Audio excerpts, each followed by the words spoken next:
Stop doom scrolling things to do in Kyoto and let's actually plan your trip. In this Kyoto travel guide, we'll walk you through a realistic 5 days in Kyoto, giving you ideas on how to structure each day so you're getting the best out of your Kyoto adventure. Whether it's your first time in Japan or you're coming back for a deeper Kyoto experience, you'll see how to combine must-see spots with hidden gems. Let's go!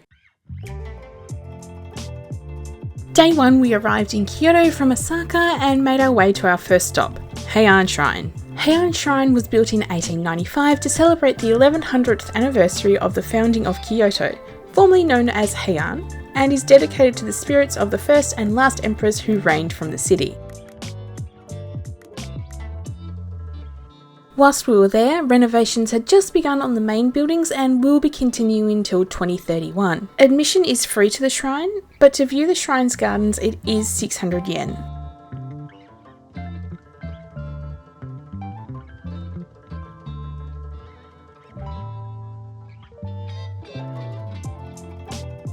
Not far from Heian Shrine is Okazaki Shrine. This shrine is known as a popular destination for those who are seeking blessings with fertility and safe childbirth. There's heaps of cute bunny statues scattered around the shrine as well. Entry to the shrine is free, and if you're somebody who's collecting Goshuin, I highly recommend grabbing the one from here.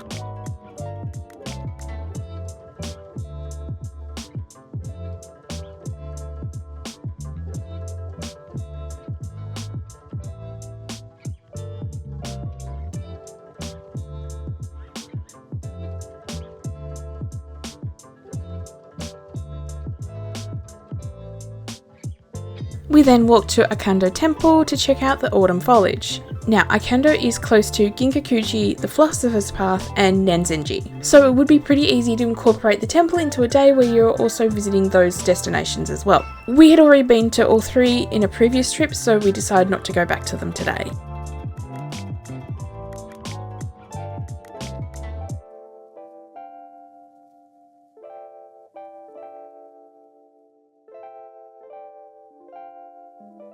Akando was originally known as Zurinji before changing to Akando during the 11th century due to the popularity of the head priest Aiken.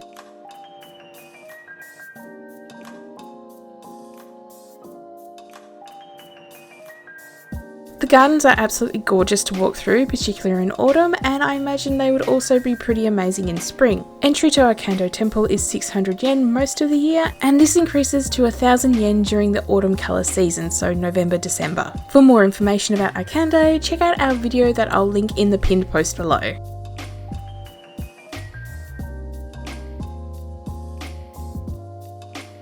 Our next stop wasn't actually planned, but it was a convenient cut through to our final destination for day 1. Osaka Shrine is absolutely worth visiting during the day and during the evening. There was a lot of people near the entrance of Osaka Shrine to visit the food stalls that were there, but the further you got from the main entrance, there was less people.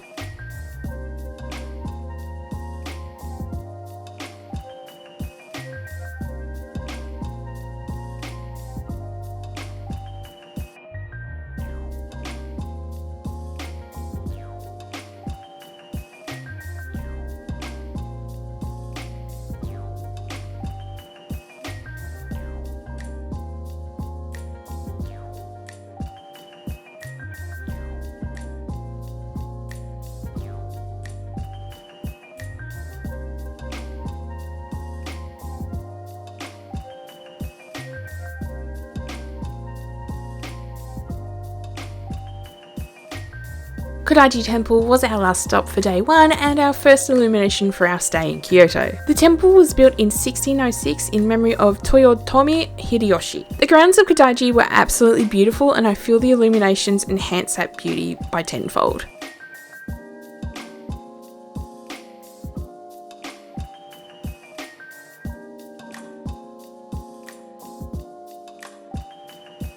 Illuminations run at Kodaiji during spring, summer and autumn. I highly recommend checking out the Kodaiji website for information about when they run those illuminations during those seasons.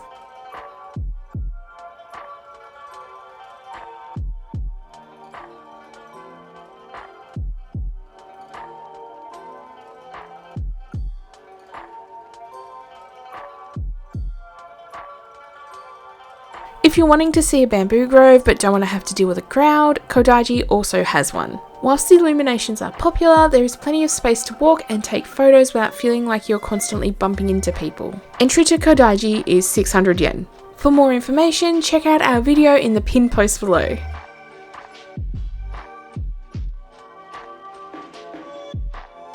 Now, for our first night, we stayed at a place that I won't mention the name of. Whilst it looked great online, once we arrived, it gave off a bad vibe. Normally, I'm the anxious one in these kinds of situations, but Ben also felt off about the place and we ended up both awake at 2 AM looking for somewhere else to stay.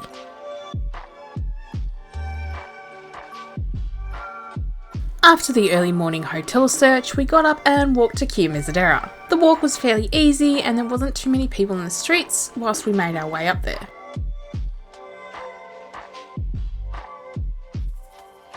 Kiyomizu-dera was founded in 780 and is part of the Hosso sect of Buddhism. In 1994, the temple was one of the 17 sites around Kyoto added to the UNESCO World Heritage List.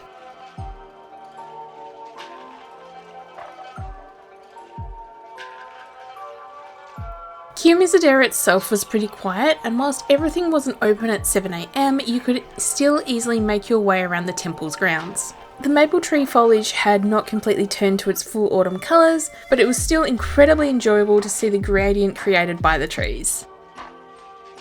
Admission to Kiyomizu-dera costs 500 yen. If you want to learn more about Kiyomizu-dera, check out our video in the pinned post below. We grabbed a taxi and moved our bags to the new hotel and made our way to Kinkakuji. Originally we had planned to be at Kinkakuji just before 9 AM, so their opening time, but as we had originally not planned to move hotels, we ended up getting there just before 10 and it was absolutely packed full of tourists. The Golden Pavilion is utterly majestic, sitting between the trees and the pond. Kinkakuji has been rebuilt several times since it was built, with the most recent rebuild being in 1955. Much like Kiyomizu-dera, Kinkakuji's autumn foliage wasn't quite in its full colour, but it was still worth visiting. Kinkakuji is open between 9 AM and 5 PM and admission costs 500 yen.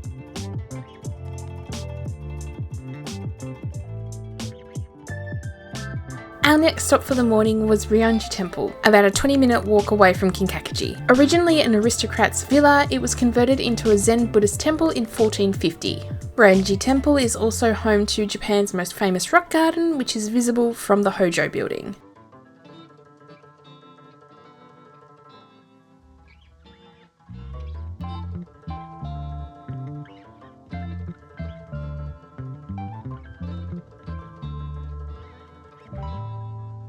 Sitting on the Hojo building's deck and staring out over the rock garden is incredibly serene. The rest of the gardens around the temple are also beautiful and pleasant to walk through. Admission to Ryoanji is 600 yen and the temple is open between 8 AM and 5 PM between March and November, and 8:30 AM and 4:30 PM between December and February. Next we were off to Arashiyama and decided to get there by random tram. There is not many tram lines left in Kyoto, with majority being removed during the 1970s due to increasing financial losses.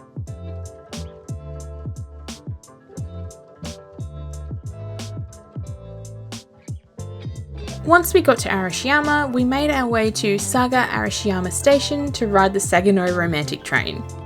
The Sagano Romantic Train runs from Saga Station, along the Hozu River, to Kamioko Station.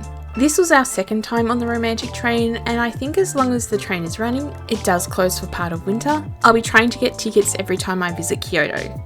It's a relaxing scenic train ride and a great break from the crowds.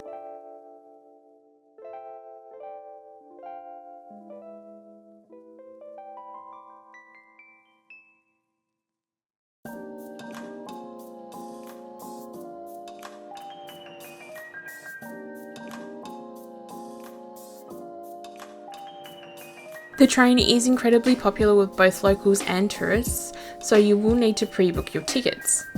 More information about the Sagano Romantic Train can be found on their website.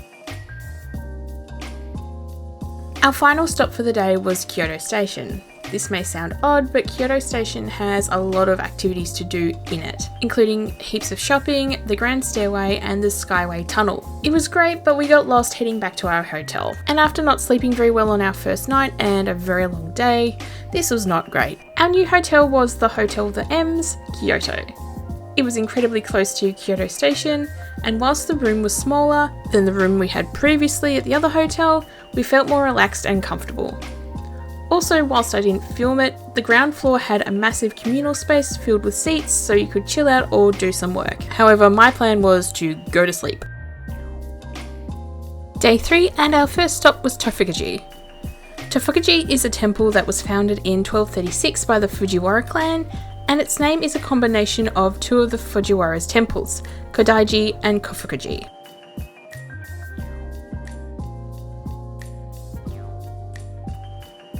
Tofugaji is famous for its autumn colours, and we actually made it during their peak season of mid-November. Admission costs to Tofugaji varies on the time of year and what part you wish to enter. For more information, check out my video in the pinned post below.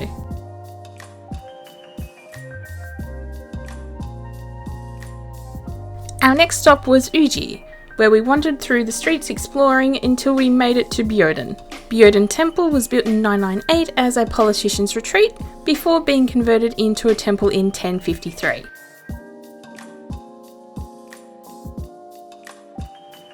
The Phoenix Hall, which is one of the more famous buildings of Byoden, is featured on the 10 yen coin. Admission to Byoden costs 700 yen and it's open between 8:30 and 5:30 every day. My recommendation for visiting Byoden is to either go a little bit earlier in the day or a little bit later in the afternoon, as we arrived about 11:30 and it was incredibly crowded. Our last stop for the day was the Nintendo Museum. A lot has been said about the museum, with people critiquing the lottery style of ticketing to it feeling like a cash grab. But I think it's a pretty fun museum. In regards to us getting our tickets, we originally missed out in our lottery, but we were checking the website every day and we were lucky to get some tickets. The first section of the museum is about the history of Nintendo and can't be filmed as it does have a lot of prototypes of consoles. It is quite in-depth and very informative. The second section of the museum is interactive with different game console setups, consoles that can be played using the larger controllers, which were incredibly popular, and the non-electronic based games that Nintendo also used to create. The gift shop is restocked daily, but it is worth trying to get an earlier time slot so you don't miss out. My only critique is of the limited food offerings at the Hatana Burger, so their cafe on site. I recommend avoiding it, and if you're partial to a curry, go to the Coco Curry across the road. Nijo Castle was our first stop for day 4. The castle was built in 1603 as the Kyoto residence of Tokugawa Ieyasu, the first shogun of the Edo period.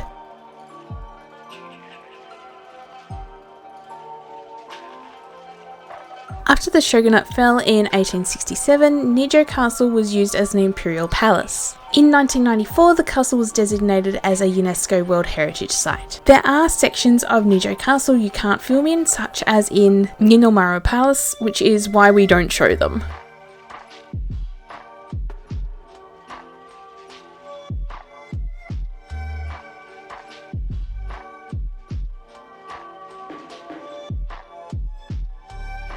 Ninomaru Garden is a traditionally Japanese landscaped garden, which even in late autumn was incredibly beautiful to walk around. In comparison, the gardens around Honmaru Palace have elements of both Japanese and European landscaping, and they are also quite pretty.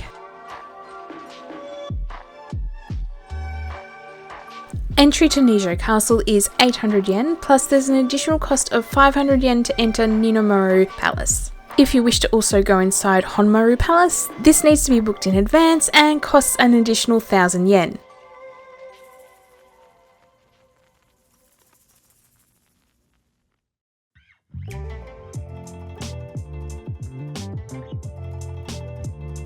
Not far from Nijo Castle was our next stop for the day, the Imperial Palace.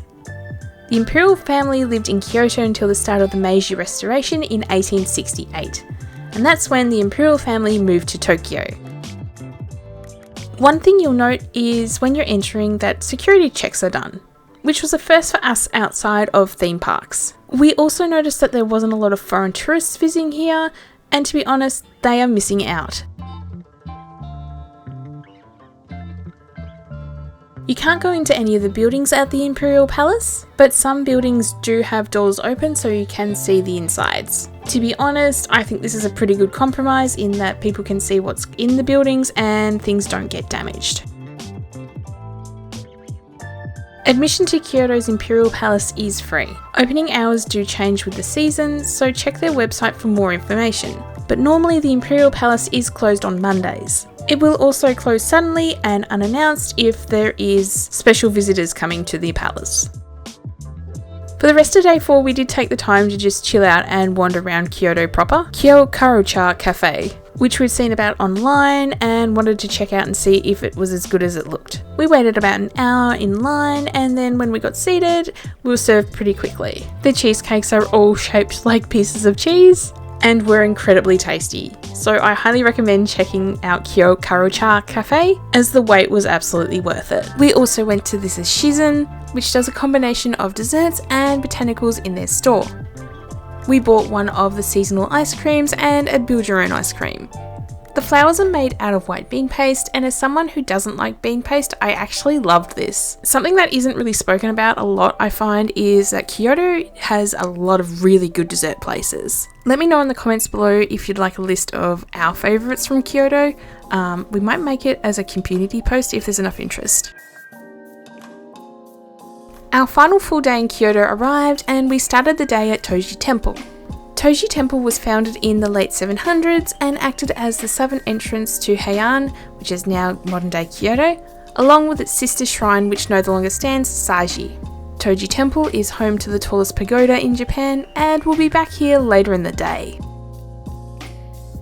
We then headed to Kyoto Aquarium.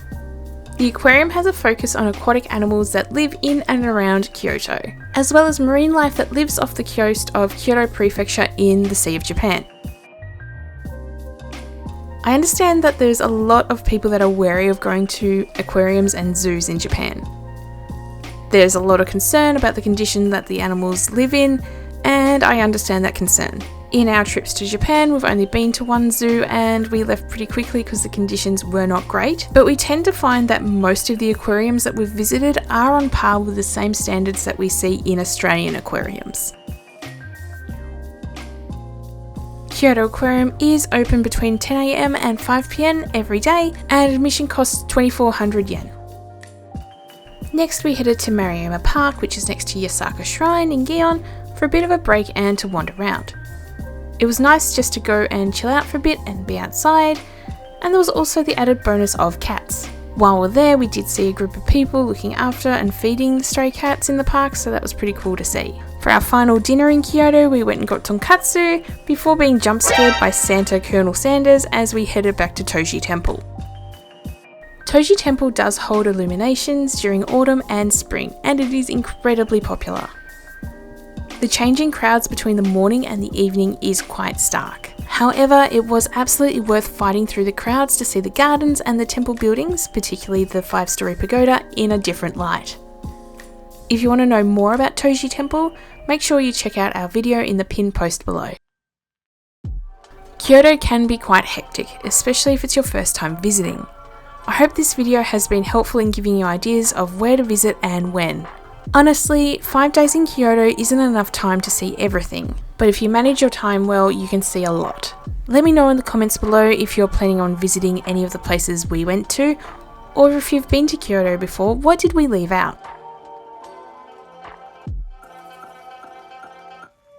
If you are planning your first trip to Kyoto, I highly suggest checking out this video, which will be super helpful. If you've made it this far into the video, thank you so much for watching. Make sure you leave a like, or if it's available to you, a hype, and subscribe to Beck Tries if you're looking for more food and travel content. See you in the next one.